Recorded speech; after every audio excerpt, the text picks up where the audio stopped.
Qo'lga tushdi bular. Qo'lga tushdi. O'rtoqlar, Chempionlar Ligasiga qur'a tashlandi. Diqqat qilinglar, taxminimni aytaman.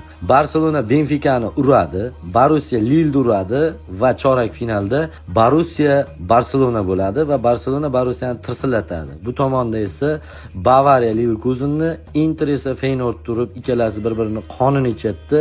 Polfinalda Bavariya Barselona bo'ladi. Qarabsizki, Barselona har doimgidek Bavariyani qon qaqshatib finalga yo'l oladi. Bu tomonda esa Liverpool PSJni uradi, Aston Villa Brugge uradi, Real Atletico Madrid uradi, Arsenal esa PSVni uradi. Real Arsenal bilan o'yinda Arsenalni yanchib tashlaydi. Liverpool esa Aston Villani uradi va yarim finalda har doimgidek Liverpool Realga mag'lub bo'ladi va qarabsizki, Real finalda esa Barselona va Real Madrid El Clasico kim yutadi deb o'ylaysizlar o'rtoqlar, kommentda yozinglar.